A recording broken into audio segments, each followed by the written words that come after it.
Understood. And I guess it makes sense, right? It would be a suggestion that, let's say, if the Platte County prosecutor stops thinking something is important, he or she wouldn't have a veto over everyone else in the metropolitan area just from that choice they're making. All right. We'll have probably more questions as months go on, but thank you. Thank you. And that's all I have to submit. Yes, sir. Very good report. As in a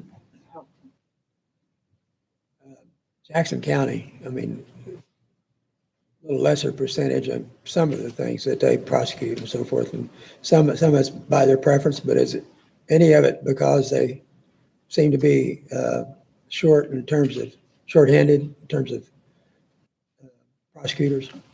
Well, I don't want to speak for them, but just from discussion, they have they're very deliberate by their guidelines that they go off of, and they have mentioned that they are going to throw more resources at violent crimes. So, other than that, that's all I can really speak to. Well, and some of it is jail space. You know, we don't have the space if they go after it and they arrest somebody and nowhere to put them.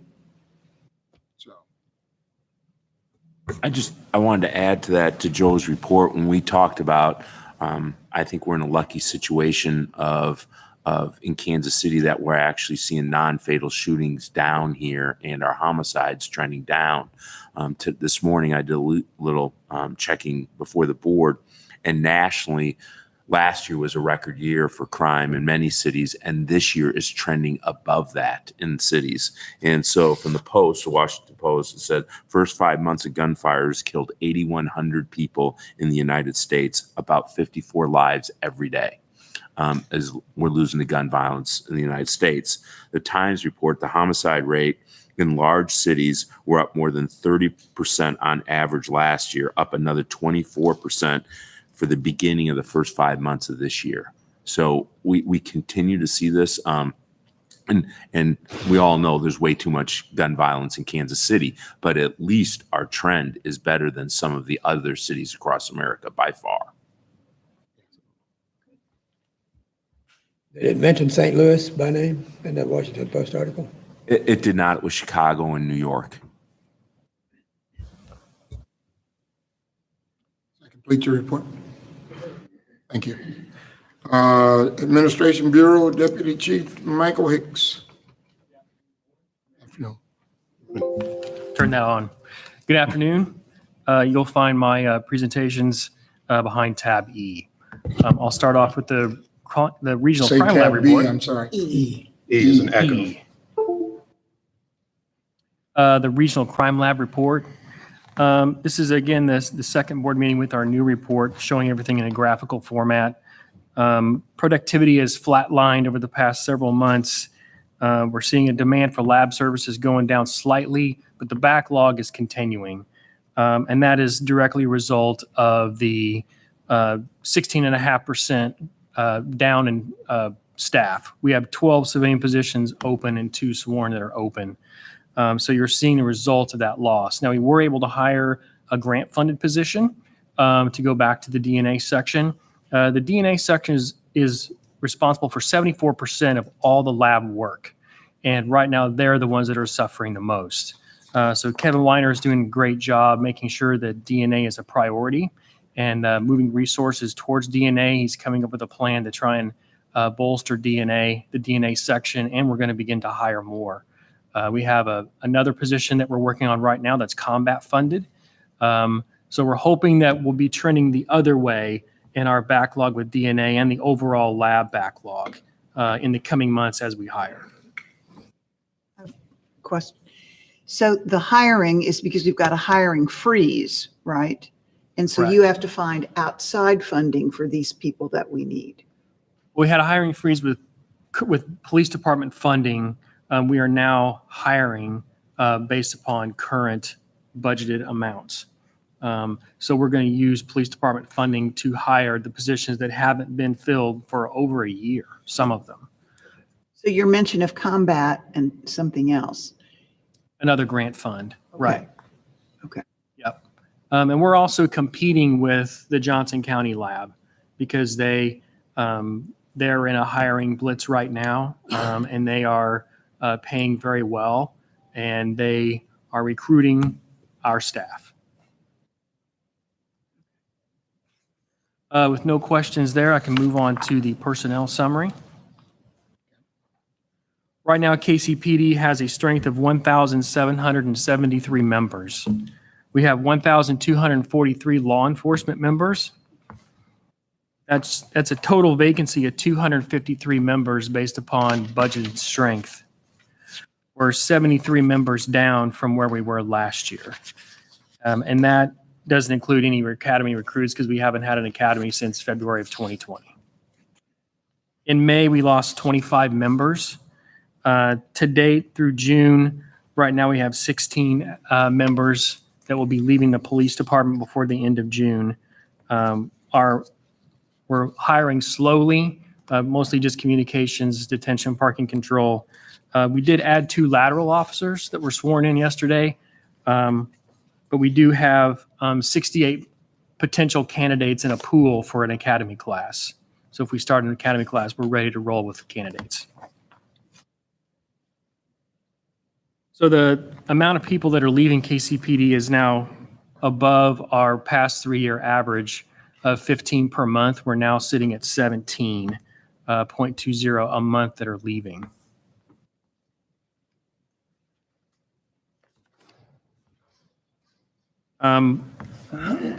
Lastly, we have the disciplinary actions that have occurred in the last month. We have 1 termination. 3 members were suspended for 14 days or more, and 2 written reprimands for a total of 6 actions in the last month. Year to date, we've had 49 different types of disciplinary action. And that concludes my report. Do you have any questions? Just a quick question. Looking at the personnel actions, primarily separations of a voluntary matter, there are certain dissatisfaction issues, particularly with communication specialists. I would assume that likely relates to call volume, types of calls, all those sorts of things. Is there anything we should do, or can do other than just having more people there that addresses those issues?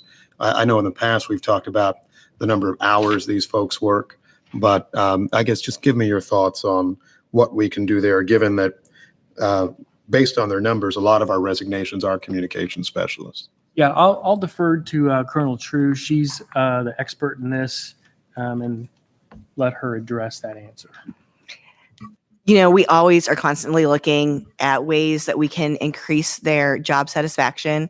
I was a commander there. I was a captain there once, and it is an ongoing challenge. They're sitting at those consoles with, limited breaks, listening to, very high stressful calls coming in and dispatching. It's a very tough job. But we have a relaxation room now that they can go to with a couple chairs. We're always constantly looking for ways to increase their environment, increase their satisfaction level. And that's constant throughout the United States we call them PSAP centers, public safety answering points. If I knew the answer, I would write a book, but there's a lot of things that we've done. They love the 10-hour plans. They love the extra days off. We're trying to get more training in there, more things to make them more comfortable while they're in that environment. If I could, I would build a really nice building away from the police department, kind of like Johnson County has. They have a beautiful facility, with a waterfall. I would build a lot of those things into a new PSAP if I was able to. Thank you. At one time, we had, I think, a conversation about some of those call takers used to be kind of an entry if they wanted to go into policing. Is that still a possibility, or is that not a possibility? It is still a possibility. They can come on the department at 18 years of age, become a call taker, and then move. And then when they want to become a police officer, they can apply to the police academy. But yes, it is an option.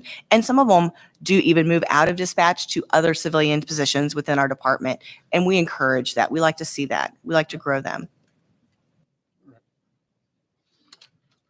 All right.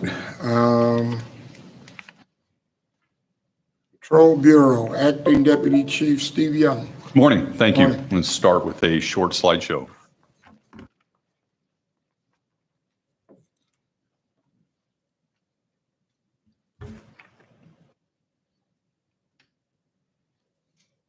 So I really like this first one. You have to like a coffee shop on the avenue that lets people get off their feet, warm up, cool off, whatever. They don't have to buy anything. And as if that's not good enough, they do Bible studies and have a social worker. So we need more of that guy for sure.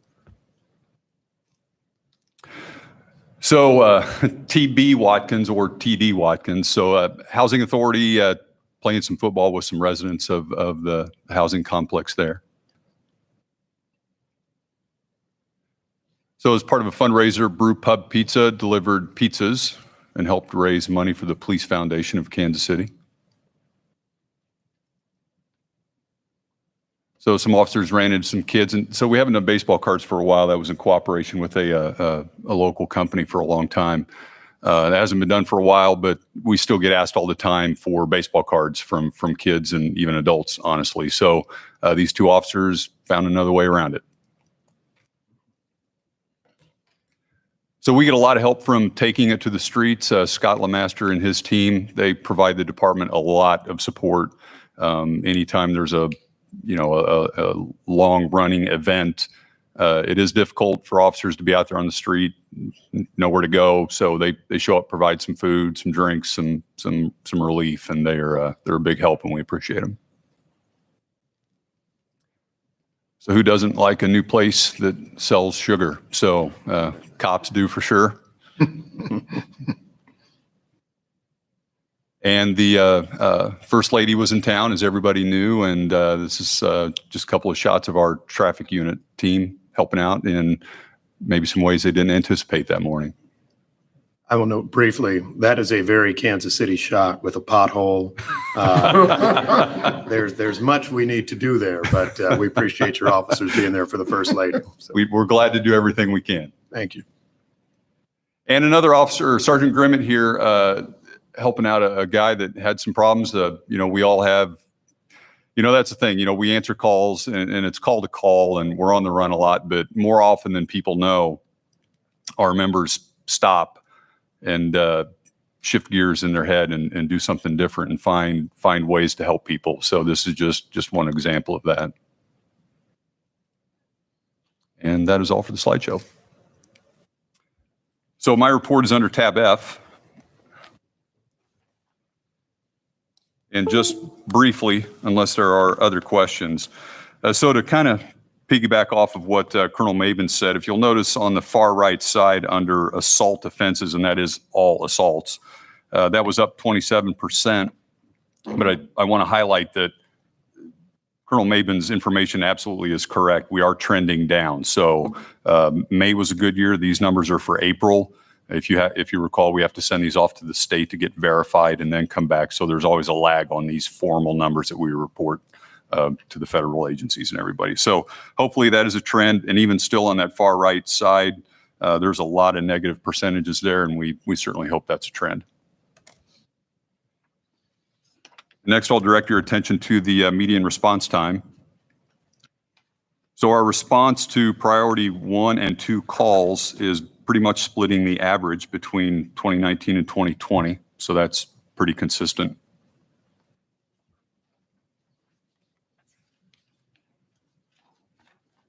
And our dispatch calls, a few pages further, is basically statistically the same. If there are no questions on that, we'll go to the traffic summary.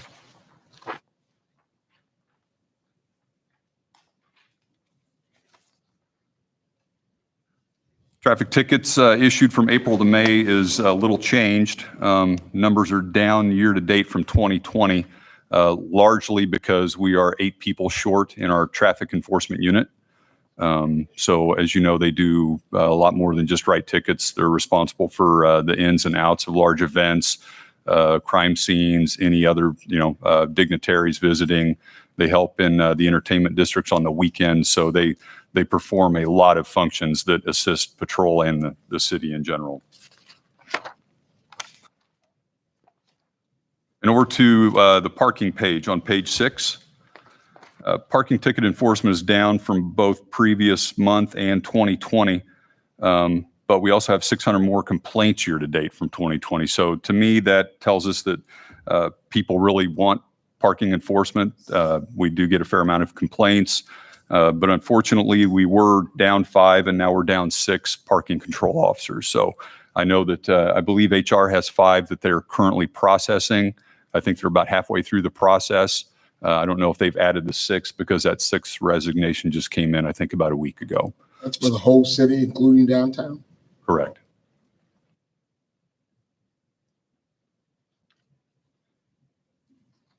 And then on to the fatalities, try to end on a high note. We are down in fatalities for this year so far, so that's a good thing.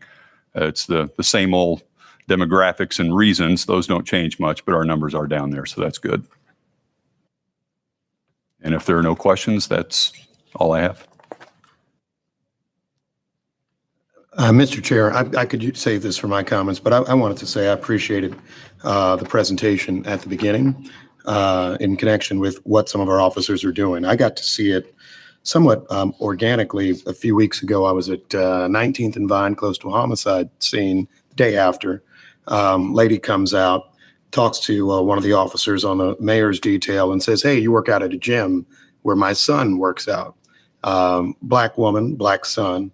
And she said, "He loves seeing you because you," and she gets to say, "Yeah, he's a good guy," and all of that. And it really is those in-person interactions, as I think we saw in an earlier presentation today, that show that officers are real people, right? Really out in the community.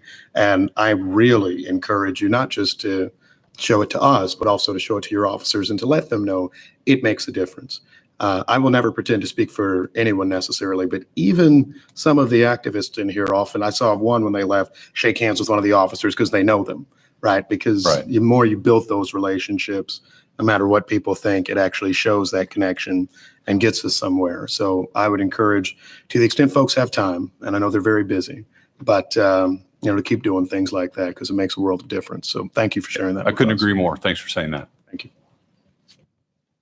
That's all. Thank you. All right. Any other question?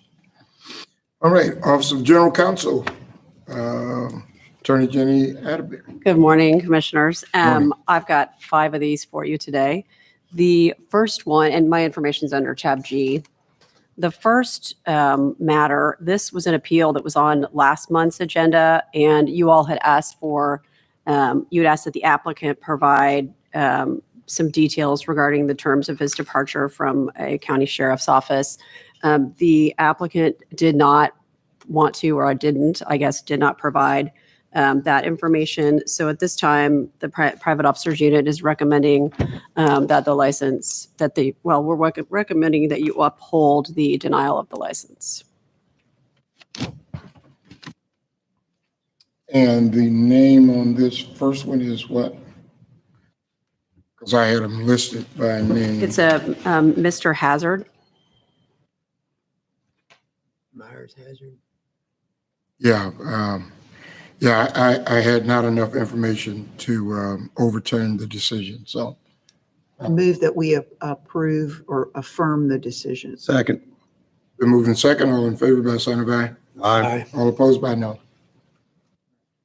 Okay, and our second one, this is an appeal from an April 19th fine and 2-year probationary term for Homeland Security Protective Services. There was an officer who was working armed, and his license had been expired at the time.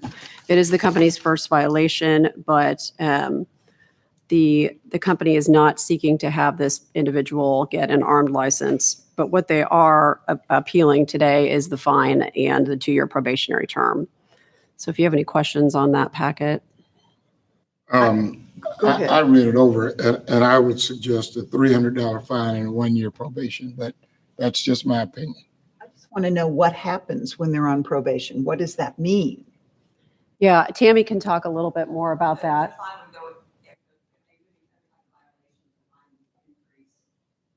But they would continue to be in business, right? So they're not out of business. They just had to pay $1,000, and now we're saying we might change it to a different amount. Yes. And I think the regs allow for a $500 is the, well, but the minimum, I believe, is the It's 500. 500. All right. So can I get a motion? I for move the- that we reduce it to 500 you know, 1 year? and a 1-year probation. Need a second? Second. Been moved in second. All in favor by sign of aye.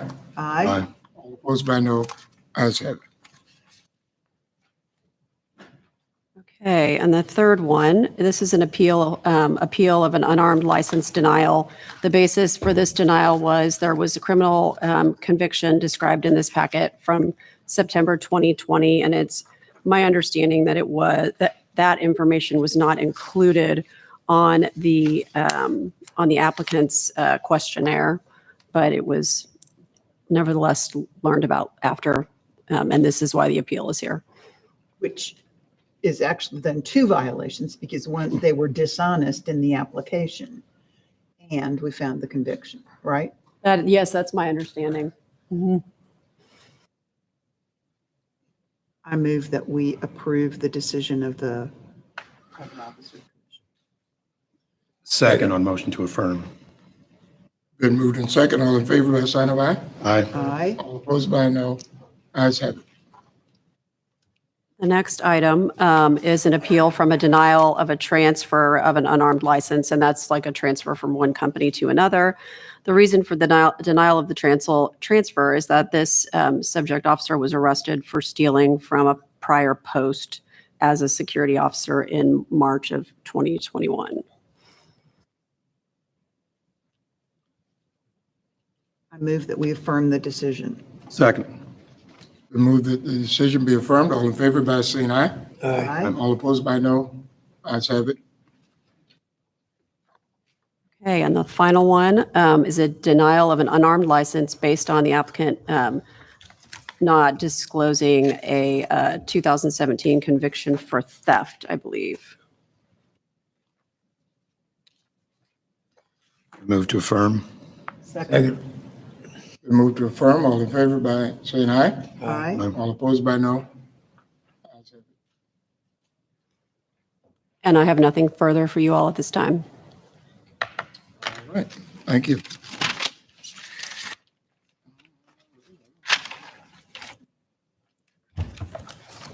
Office of Community Complaints, Director Merrill Bennington.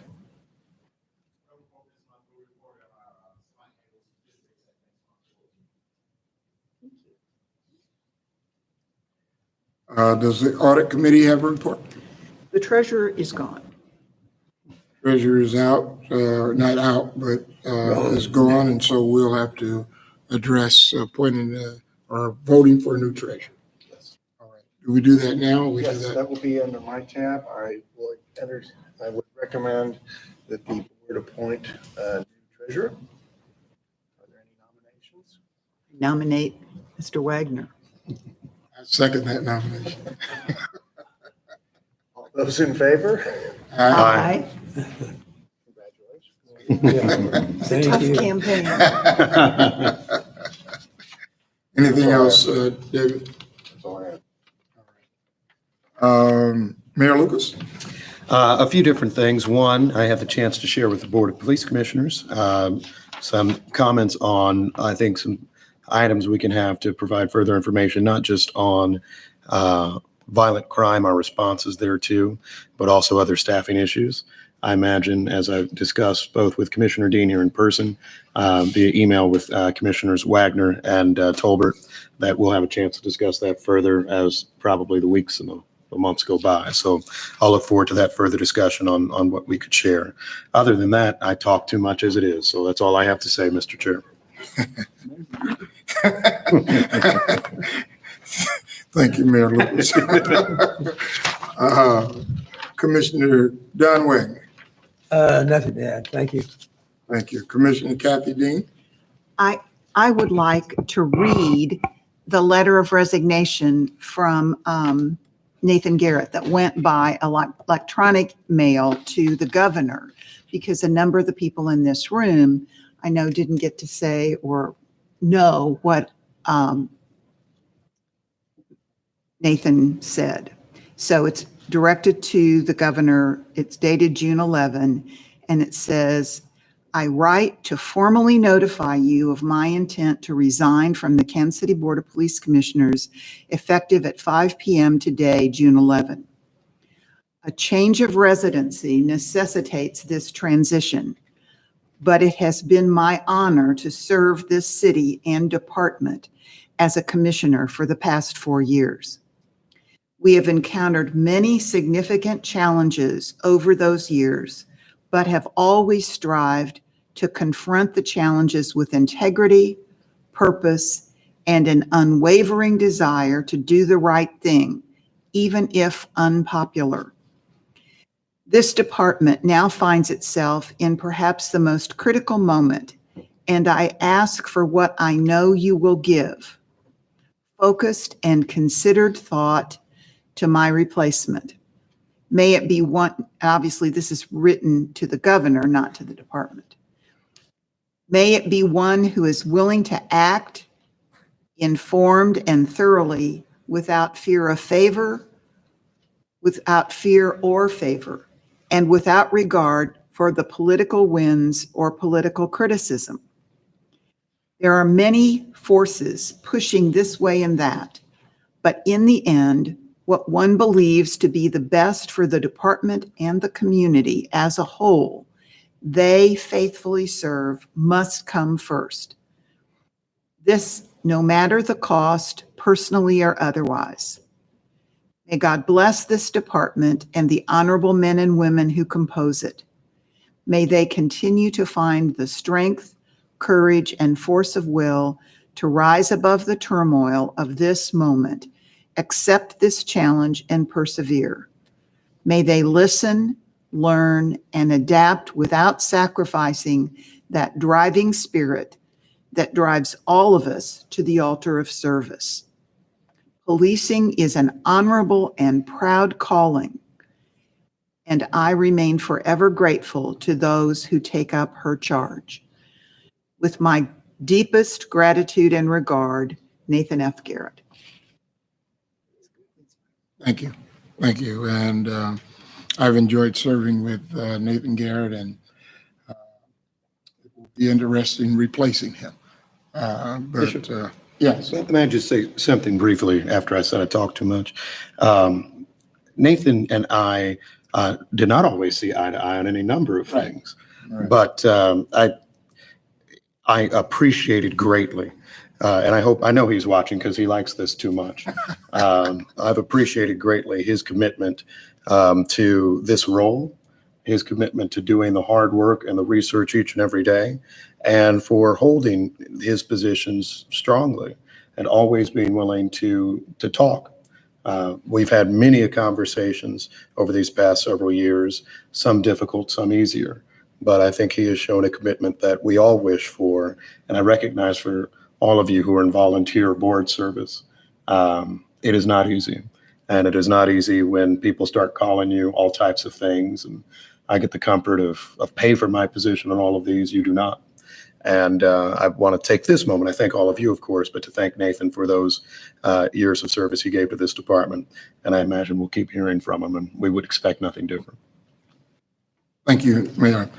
As we get ready to close this meeting, I am appreciative to hear the numbers of murders are trending down. I don't think any of us can take credit for that, but I think that everything has a connection to relationship. And I believe more than ever before, we've got to find a way of connectivity in this community. And while, we get statistics from Chicago and Washington and bigger cities, Kansas City is a unique city. And I am hopeful that in the future, we will pay a lot more attention to relationships. That's why I'm glad to see the social worker report. And I think we should have a report, some kind of report from social workers every month, because it's important to see the work and the diversity of the police department. I don't know if there is a way when mental health calls come into 911. You know, I think we have a mental health team, tactical team. I don't think that that is publicized very much, but there's got to be a way to open up the things that the police department does for the community so that they can see that we are not one-dimensional. And so, Chief, you got your work cut out for you, but you have a great team. You all are doing some great things, and I am proud to be working with this team for this time. And thank you all. So I think we need a motion to go out of. I move that we end this meeting and go into closed section. Second. I think we need Dean, aye. Lucas, aye. Talbot, aye. Wagner, aye. Thank you. Thank you all for attending. Bethany,